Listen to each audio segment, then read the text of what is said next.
Robert Baratheon hadn't slept well in days. The wine had lost its charm, and the women no longer distracted him. Something had shifted inside him, an itch, a whisper like ghosts from the past tugging at his thoughts.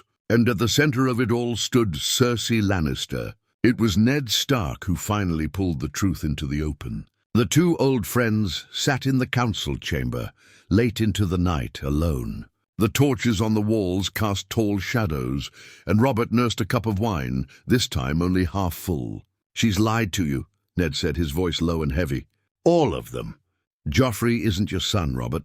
None of them are. They're Jaime's."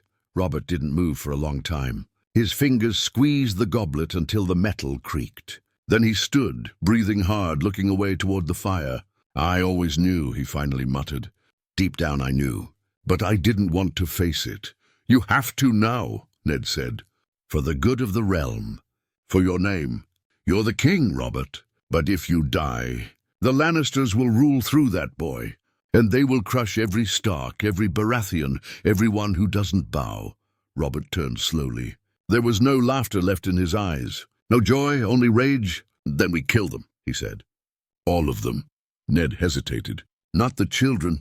The adults, Ned," Robert snapped. "Cersei, Jaime, anyone who knew and played along.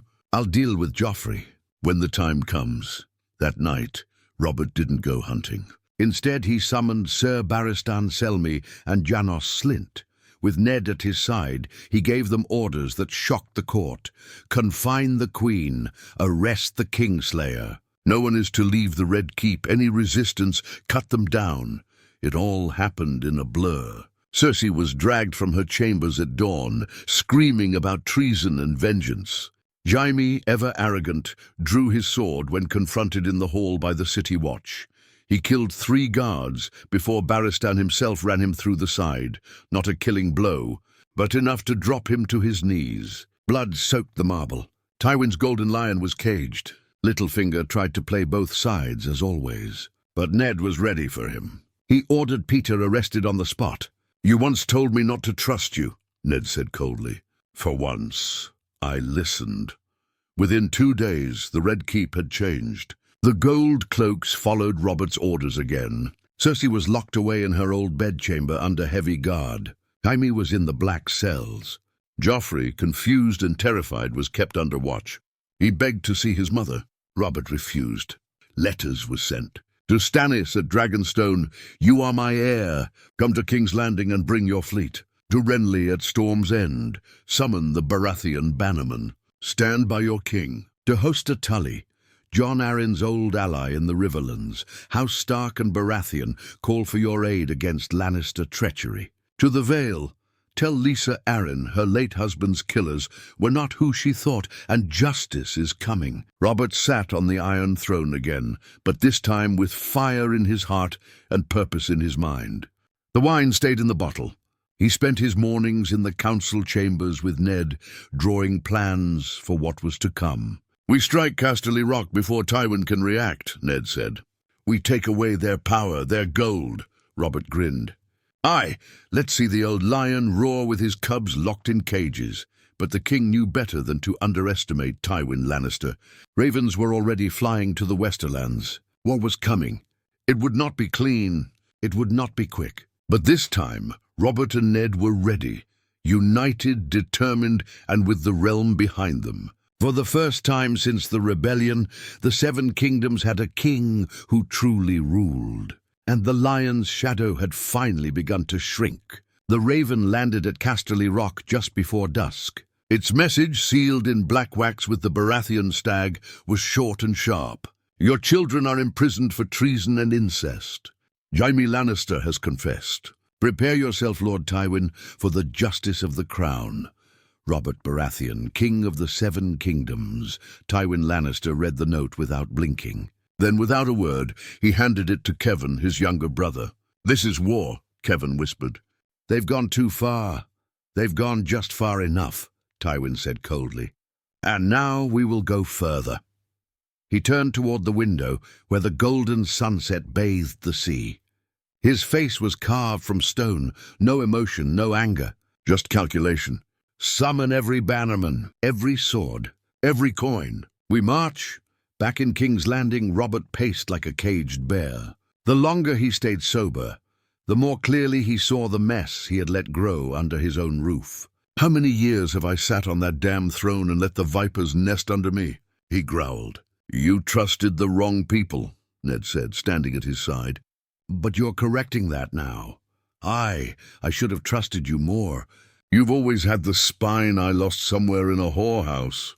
Robert looked thinner already, not in body but in spirit. The weight of kingship now clung to him, and there was no more hiding behind cups of wine or old war stories. The rebellion was a memory, but the coming war would be written in fresh blood. Meanwhile, the Red Keep trembled beneath the surface. Cersei Lannister refused to eat. She screamed when her guards came near, demanding to see her father, her children, anyone but the traitors holding her. Jaime had survived his wounds, but barely. He refused to speak, either in shame or pride. And Joffrey, that spoiled, cruel boy, now sat in a cell no larger than a horse stall, crying for his mother. "Do we kill him?" Robert asked one night as they walked the battlements. Ned's jaw clenched. "He's a child. We should not become monsters, Robert." "He's not my child," Robert said darkly. "He's a Lannister. And if we let him live, his name could still rally those loyal to Tywin." "Then send him to the wall," Ned offered. "Strip his name, send him north. Let him freeze for his crimes, not burn." Robert laughed bitterly. "The wall's too good for him. But fine. Let the Night's Watch teach him what a real man is." Letters went out again. This time, to Lord Commander Jeor Mormont of the Night's Watch. "You'll be receiving a lion cub. Keep him caged." Within days, Joffrey was escorted out of King's Landing under guard. His screams echoed through the streets as commoners watched with open glee. The boy who had once slapped Sansa Stark in front of the court now wore chains and tears, and the people smiled. Tywin, however, did not sit idle. By the time the boy reached the neck, word came that 10,000 Lannister soldiers had crossed the Green Fork and were moving east. The banners of the lion flew high, and gold flowed into every village that bent the knee. "They'll strike River Run first," Ned said, eyes narrowing over the map, "to punish the Tullys for supporting us." "Then we send aid," Robert replied. "We'll not let House Tully fall. We owe them more than silence." Maester Pycelle, a man now under quiet watch himself, had nothing but warnings. "Tywin Lannister will not stop. He is patient. He does not forgive." "Then we won't give him the chance," Robert snapped. Soon the war council grew. Renly Baratheon arrived with 3,000 men. He knelt before Robert, still smiling but respectful. Stannis followed, grim and cold but loyal. Between them stood Ned, ever the balance between rage and reason. They formed a rare alliance. North, Stormlands, Riverlands, and the Crown united against the Lannister threat. Only the Vale remained quiet, Lisa refusing to answer Ned's calls. The Eyrie had closed its gates. Still, it was enough. Robert marched at the head of 20,000 men, the crowned stag on his black and gold armor, shining in the sun. Beside him rode Ned, with his direwolf cloak and silent fury. Behind them, the banners of Stark, Baratheon, Tully, and Arryn flapped in the wind. The Seven Kingdoms hadn't seen a force like this since the rebellion. And as they rode to meet Tywin Lannister, one truth burned in their hearts. This time, the lion would bleed. The march to the Riverlands was long and grueling. Mud clung to boots, and the air carried the scent of rain and blood. Villages once loyal to the crown now stood half-burned, their fields trampled by Lannister soldiers. Smoke curled on the horizon like black fingers stretching toward the sky. Ned rode at the front beside Robert, eyes fixed ahead. "They're already raiding," he said quietly. "Tywin's men move fast." Robert spat into the dirt. "Aye, like wolves, but gold-fed ones. They think terror will break us. It only makes me angrier." They reached the ruins of a hamlet by dusk. Children hid in barns, women sobbed over charred bodies, and a few old men knelt by the road, praying. When the people saw the Baratheon stag, they fell to their knees. "The king has come," they whispered, as though not believing it. Robert dismounted, his face heavy with guilt. He knelt beside a burned home, touching the scorched wood. "This is what I allowed by sitting in that damn castle, drinking and pretending peace was real." he said. Tywin's been bleeding the realm while I was too busy bleeding from my own wine cup. Ned placed a hand on his shoulder. Then end it now, Robert. You still can. That night the army camped by the river. Fires glowed in the darkness, and the sounds of laughter and steel sharpening filled the air. Men told old stories of Robert's rebellion, of the Storm Lord's hammer smashing Rhaegar on the trident. But this time, the enemy wasn't a prince, it was a family, and one far more cunning. At dawn, scouts returned. Tywin Lannister camps near the Mummers' Ford, one said breathlessly. 10,000 men, maybe more. Sir Gregor Clegane leads his vanguard. Robert's eyes narrowed. The Mountain, he said. I remember him. A beast in armor. He burns everything, the scout added. Every village he passes. Robert slammed his fist into the table. Then we meet him there, no mercy. If Tywin wants war, he'll get it. The next day, the Battle of Mummers' Ford began. It was not like the grand wars of old, with knights in shining armor. It was chaos, mud, screams, smoke, and steel. The riverlands were soaked in blood. The banners of House Lannister clashed against the stag and direwolf. Robert rode at the front, swinging his massive warhammer, each blow sending armored men flying. His voice roared across the field, "For the realm! For the North! For the King!" Ned fought beside him, blade swift and sure. Grey Wind, Robb's direwolf sent south with a message, lunged through the melee, tearing at red-cloaked soldiers. The northern men fought like they had fire in their veins. Sir Gregor Clegane cut through dozens, his sword dripping red. He towered above the chaos like a demon. When he finally faced Robert, the ground shook beneath them. The king met his charge with a furious swing, hammer to steel, and the sound echoed like thunder. Clegane's sword broke in half. One final strike crushed the man's chest, splintering armor and bone. "The mountain falls!" Robert shouted. "The rest will follow!" By sunset, the Lannisters were in retreat. The Baratheon and Stark banners waved high. The river ran red, and crows circled overhead. When it was over, Ned found Robert sitting on a fallen log, covered in blood, staring at the field. "We've won," Ned said quietly. Robert shook his head. "No, this is just the beginning. Tywin's too smart to gamble everything on one battle. He wanted us here, fighting his dogs, while he plots something worse." Ned looked toward the west, the sinking sun painting the sky gold and red. "Then we move before he does." Robert nodded slowly. "Aye, we marched to Casterly Rock. Back in King's Landing, news of the victory spread fast. The people cheered Robert's name again, calling him the Hammer of Justice, but not everyone rejoiced. Varys the Spider whispered to his little birds. Pycelle watched from the shadows. Even within the Red Keep, not all were loyal. In her locked chamber, Cersei heard the bells and knew her father had lost the first battle. She sat by her window, silent, the rage in her eyes burning brighter than the sunset. "You think this is over, Robert?" she murmured. "You've only started something you cannot finish." Far away in the west, Tywin Lannister sat in his war tent, map spread before him, candlelight flickering on his cold face. "Let them come," he said softly. "Let them bleed their armies dry. The lion doesn't fight in the open. The lion waits." And so, while the realm hailed victory, the true war had only just begun. The march to Casterly Rock began under grey skies. The victory at Mummers' Ford had emboldened Robert's host, but Ned remained wary. He'd seen too many battles turn on pride, and Tywin Lannister was not a man to be underestimated. Every step westward felt like walking into a lion's den. As the army passed through the Reach's outer fields, lords and small folk watched with wide eyes. Some offered bread and wine. Others just closed their doors and prayed to the Seven.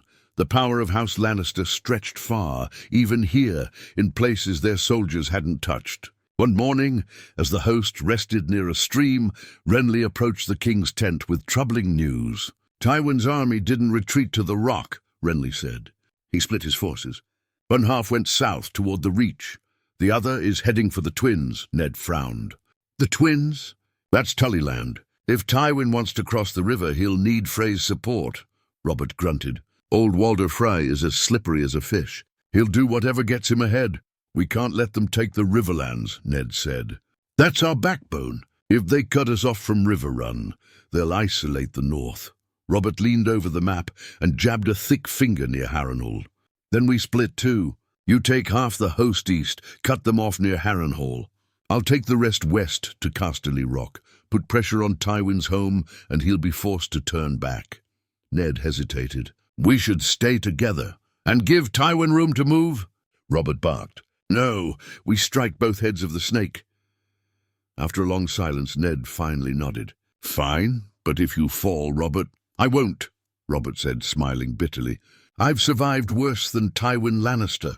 The next day, the army divided. It rode east with Stark men, Tully banners, and half the Stormlanders. Robert rode west with Stannis and Renly, their banners a sea of gold and black. But Tywin was always one move ahead. At Harrenhal, Ned found smoke and silence. The fortress stood, but the surrounding villages had been razed. Bodies hung from trees, with wolves painted in blood on their chests. A message, not for the people, but for him. This is what Tywin does, Ned said grimly to his captains. He doesn't need to win battles. He wins by fear. Robb Stark, who had joined the host from Winterfell weeks ago, clenched his jaw. We should march to the twins. If Frey lets Tywin cross, we trap them between us. Ned looked at his son. You're young, but you think like a commander, he agreed. They turned north, heading for the twins. Meanwhile, Robert reached the outskirts of Lannisport. Smoke rose from the gates, set by Lannister loyalists to slow the march. But the city was not prepared for war. It was a trading hub, not a fortress. When Robert's men stormed the docks, the guards surrendered by midday. From the hill, Casterly Rock stood like a golden dagger carved into the mountain's face. Its walls shimmered in the setting sun, impenetrable and ancient. Stannis rode up beside Robert. You'll never take it without siege towers. It could take months. Then we starve them, Robert said. Block every road, burn their crops, let the lion rot in his den.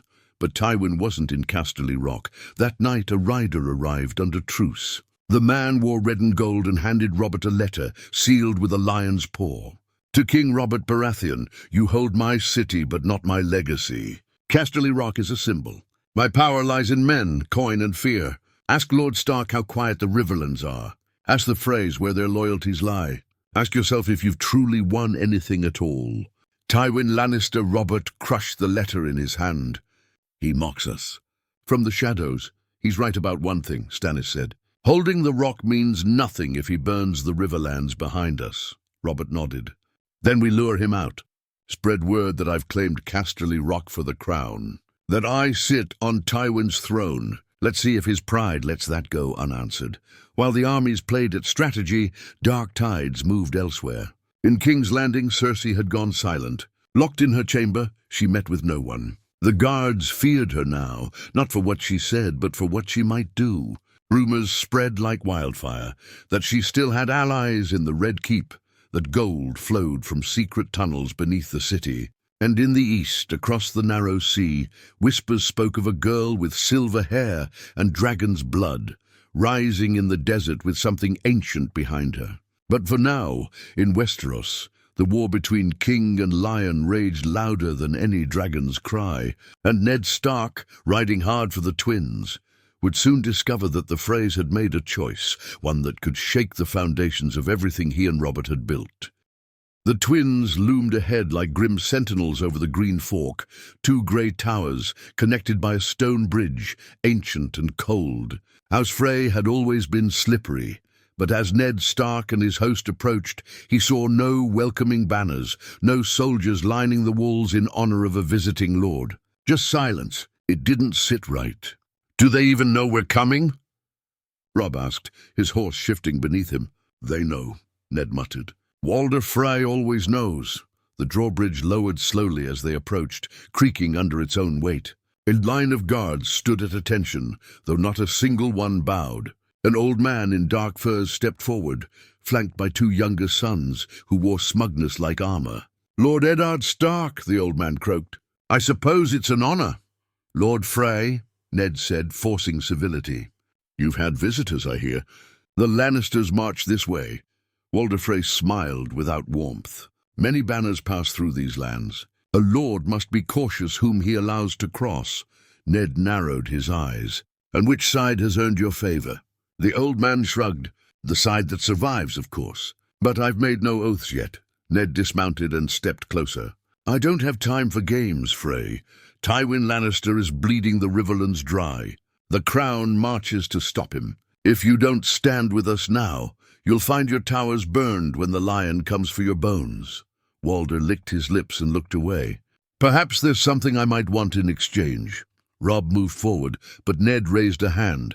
If this is about marriage again, I'll not trade my children for a bridge. Frey gave a dry chuckle. Not marriage, respect, titles, my sons, my house, always overlooked. You'll have your respect when you prove your loyalty, Ned snapped. Not before. By nightfall, the Freys allowed the northern army to cross, reluctantly. But Ned didn't trust it. Too many eyes watched from windows. Too many smiles didn't reach the eyes. They camped on the southern banks, wary and restless. That night a raven arrived. Robert's seal. The letter was brief but carried weight like iron. Casterly Rock holds. Tywin circles like a ghost, refusing to strike. We've tightened the noose, but the lion still breathes. Return when you can. Bring fire with you. Our Ned folded the parchment. He stood near the fire, watching it flicker. Robb came beside him. He needs you. He always needs me, Ned said with a sad smile. Even when he won't admit it, but he felt the pull too. The war would be won or lost, not in backwater bridges or petty politics, but at the heart of Tywin's power. And Robert was standing on its doorstep. In the morning, Ned left a garrison to guard the twins and turned his host westward again. He rode hard for Casterly Rock, 1,000 men at his back and a storm brewing in his chest. But Tywin was already moving.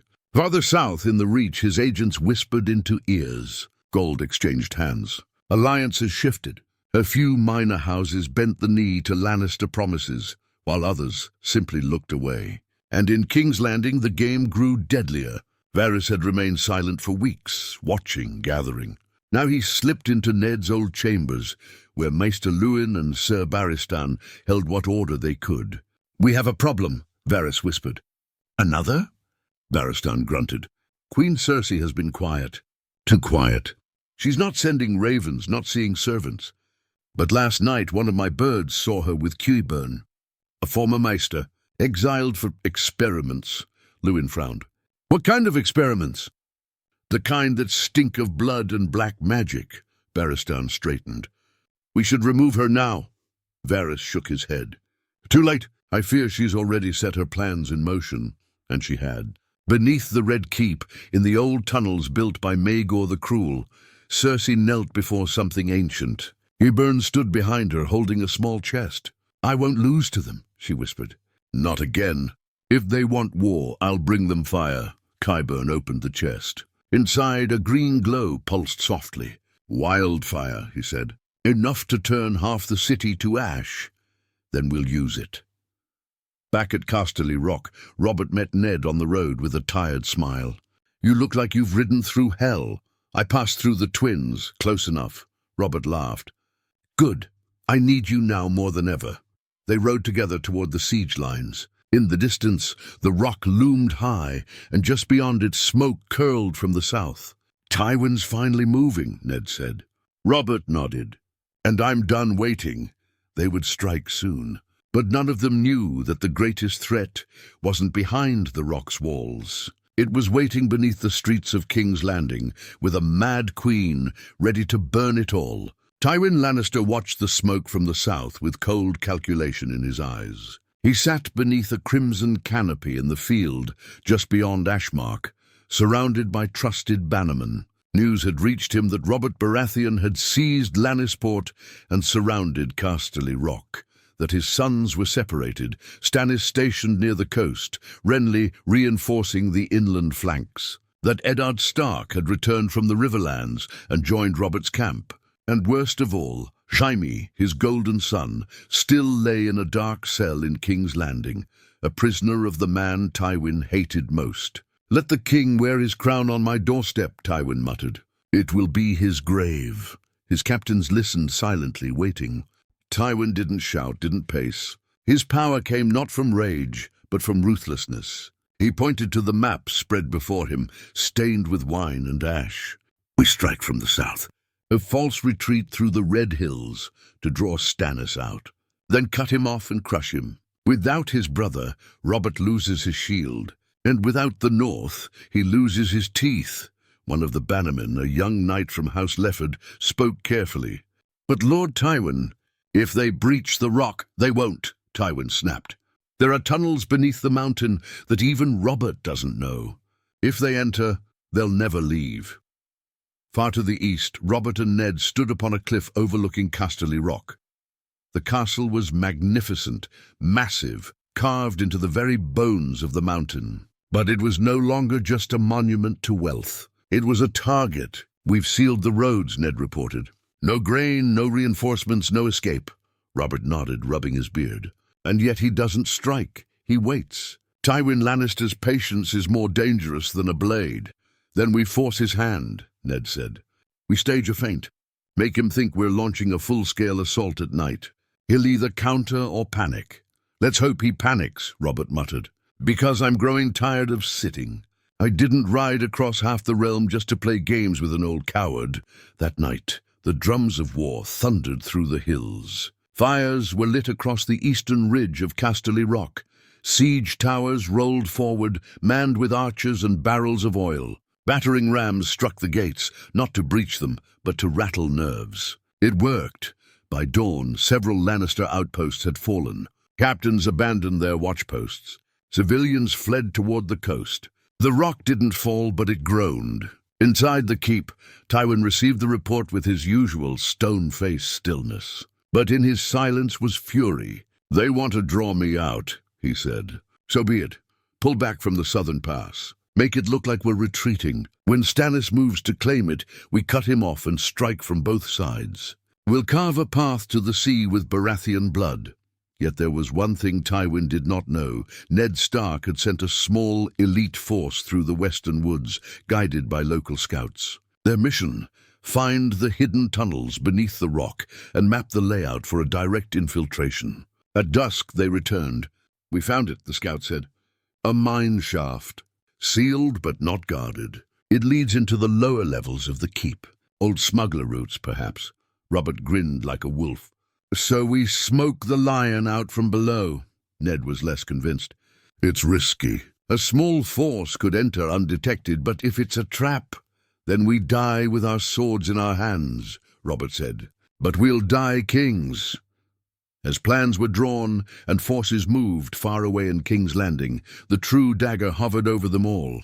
Cersei Lannister stood beneath the sept of Baelor, her face veiled, her steps light. To the public, she was a queen in mourning, locked in her tower, grieving the capture of her children. In truth, she moved like a ghost, her mind sharpened by vengeance. With Qyburn beside her, she walked into the tunnels of the Red Keep once more. Beneath the capital, caches of wildfire, remnants from the Mad King's reign, had been rediscovered. Dozens of barrels, glowing faintly green in the dark. It's ready, Qyburn said. Placed beneath the sept, the Guildhall, and the Tower of the Hand. Cersei nodded. If Robert and Ned win, they'll return here, thinking they've saved the realm. And then, when they kneel before the people, she smiled faintly, we will burn their legacy to ash. Back at Casterly Rock, as the winds howled and the banners of war snapped in the cold air, Robert and Ned stood together once more. Brothers in arms, surrounded by steel and storm. They had no idea that the war they thought they were winning was only a chapter in a game about to end in fire. The tunnels beneath Casterly Rock were colder than the northern winds. Damp stone lined the narrow passageways, once used by miners, smugglers, and spies, but now abandoned and forgotten by most. Ned Stark led the small strike force, his sword sheathed, but his hand never far from the hilt. Behind him moved seasoned men from the north and Stormlands, each one sworn to silence, each step echoing like a drumbeat of fate. Quiet, Ned whispered. Even the walls may have ears in a place like this. Above them the siege continued. Robert had ordered the catapults to launch stones laced with burning pitch, not to break the walls, but to keep Tywin looking outward while his death crept in from below. They reached the inner cavern after hours of crawling and turning. A rusted iron gate barred their path, but 2 swings from a war axe cleared the way. Beyond it, the tunnels widened. Torchlight flickered in the distance. They weren't alone. Lannister guards emerged, half-armored, startled, and off guard. The Northerners moved like wolves in a tight pack. Steel clashed in the dark. A grunt, a scream in silence. Ned pressed forward. Each fallen man was another stone lifted from the Lannister foundation. Finally, they found the access stairs that led into the lower halls of Casterly Rock. "We go to the Great Hall," Ned said. "We open the gate from inside." Back on the surface, Robert stood before his war tent, watching the horizon. Crows circled above the cliffs. Stannis approached with a stern face. "We spotted movement beyond the southern ridge," he said. "Tywin's cavalry. They're preparing to flank." Robert nodded. "Good, let them come. When they do, we hit them from both sides. Renly holds the rear. You and I take the ridge. You trust Renly?" Stannis asked, one brow raised. "No," Robert said flatly. "But I trust he wants to live." Suddenly a horn blasted from the eastern wall of Casterly Rock, then another, then silence. Robert grinned. "That's Ned." Within the rock, the great gate groaned as massive wheels turned. Chains rattled. And then the portcullis rose, inch by inch, until light poured into the tunnel behind it. The Baratheon army surged forward like a dam breaking. Thousands of men charged into the mountain keep, blades raised, voices roaring. The clash inside was thunder. Guards scrambled. Gold cloaks fought fiercely, but their numbers were thin. The castle defenders had never expected an attack from within their own stone womb. Robert himself led the charge. Warhammer in hand, he smashed skulls and shields alike. "To the heart!" he roared. "Take the Lion's Throne." Inside, chaos reigned. Fires broke out in the dining halls. Swords rang through the stone corridors. The banners of House Lannister were torn down and trampled. Ned reunited with Robert in the upper courtyard, blood on his armor and breath short. "It's done," he said. "The rock is ours." Robert looked around. Smoke curled from broken windows. Dead lay across the flagstones, Baratheon, Stark, Lannister alike. The price had been steep, but the fortress had fallen. That evening, Robert sat in Tywin Lannister's chair, the high seat carved from gold-veined stone. He looked small in it despite his size. The war had aged him. The joy of conquest was already fading. "Where is Tywin?" he muttered. Ned stood nearby, leaning on his sword. "Gone. No sign of him. Not in the tunnels. Not among the dead." "He runs again," Robert growled. "Just like after the Trident." "He's not running," Ned said darkly. "He's planning, always." Suddenly a raven arrived. It carried the black wax seal of the hand. Robert broke it open and read silently. His face shifted from confusion to horror. "It's from Barristan," he said. "King's Landing has gone dark. No ravens have left in 5 days. And he says, Varys is missing." Ned's heart dropped. "Cersei. She's done something," Robert said. "Something terrible." There was another note beneath the first. This one was unsigned. "The city sleeps atop wildfire. The Queen plays a game only dragons would dare. Return quickly or bury a throne beneath ash." Robert dropped the letter. "We write at once," he said. "Take only the fastest men. Leave the rest to hold the rock." Ned nodded. "If she's done what I fear, we'll stop her," Robert growled. "Even if I have to drag her to the pyre myself." As the moon rose over the smoking ruins of Casterly Rock, the king and his oldest friend rode eastward once more. This time, not for war, but to save the realm from its queen. They rode through the night, pushing their horses to exhaustion. Robert at the front, grim and silent, and Ned just behind him, his thoughts storming louder than the hoofbeats beneath them. The closer they came to King's Landing, the more the sky darkened, not with clouds, but with dread. Smoke lingered faintly in the distance, yet there was no great fire. Not yet. But the capital was wrong. Too quiet for a city that size, too still for a place known for its gossip, its clamor, its noise. Something had happened. Something was about to. By the time they reached the gates of the city, the guards were already gone. abandoned. The outer gates hung open as if forgotten, and not a single Lannister banner flew from the walls. Robert dismounted slowly, hand on his warhammer, and stepped forward. "The gates of my own city opened like a grave," he muttered. "Never thought I'd see the day." Ned moved beside him. "It's not over. Not yet." They entered the city in silence, their men spread wide to search the streets. The air stank of fear. Homes were shuttered. The market square stood empty. And in the distance, the Sept of Baelor loomed with an eerie glow beneath it. As they passed the Guildhall, they found the first signs of what had been planned. Burn marks, a cracked foundation, and beneath it, green residue, faint but unmistakable. "Wildfire," Ned said. "She was going to burn it all," Robert growled. They found Sir Barristan near the Red Keep, armor dented, eyes weary. He fell to one knee as Robert approached. "My king," he breathed, relief washing over him. "You've returned. Where is she?" Robert demanded. "Where's the queen?" Barristan looked up, face carved with shame. "Gone. Disappeared 2 nights ago. Took Qyburn and 3 guards with her. Varys believes they used the old tunnels. And the wildfire?" Ned asked. Barristan nodded grimly. "We found barrels beneath the Sept, the Tower of the Hand, even the Dragon Pit ruins. Qyburn planted them all quietly. If they'd been lit—" Robert closed his eyes. "The whole city would have burned. But she didn't do it," Ned said. "Why?" "Because someone stopped her," Barristan answered. "It was Tommen." Robert looked up, stunned. "The boy?" Barristan nodded. "She had lit the fuse beneath the Sept. She meant to begin there, burn the faith, the court, everything. But Tommen found out. He stood in front of the pyre and refused to move. Said, 'If you burn the city, you burn me too.'" Robert was silent for a long time. Then he whispered, "He's not mine, but there's honor in him." "She left that night," Barristan continued. "Left the fuse unlit." Robert stepped toward the Sept. The bells had long stopped ringing, but it felt like echoes still lingered in the wind. "And where is the boy now?" he asked. "With the Septons," Barristan said. "Safe, for now." That evening Robert Baratheon returned to the Iron Throne, not as the drunken warrior of old, but as a king tempered by war, betrayal, and loss. He stood before the court, stripped of golden robes and armor, wearing only black. Ned stood beside him, quiet and resolute. "The Lannisters are broken," Robert said. "Their rock has fallen, their pride has burned, and their queen has abandoned her own blood to chase vengeance."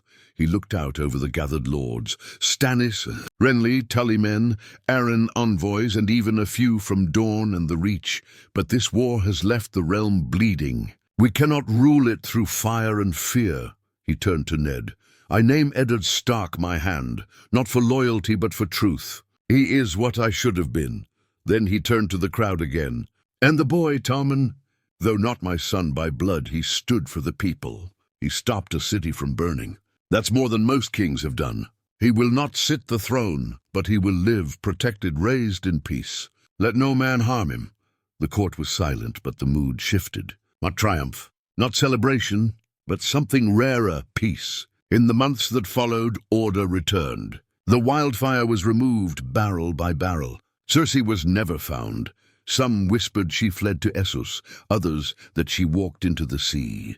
Tyrion was quietly released and sent to exile under guard, stripped of title but spared, on Ned's insistence. As for Robert, he changed. He drank less. He spoke more. He ruled, not as a conqueror, but as a man who had nearly lost everything and finally understood what it meant to hold power. One evening, as they stood on the balcony overlooking Blackwater Bay, Ned turned to him. "You could have burned it all. You had every reason," Robert nodded. "Aye, but maybe I finally had one reason not to." They watched the sun set together, 2 old friends, bruised by war but not broken. The lion had roared, but the stag and the wolf had endured.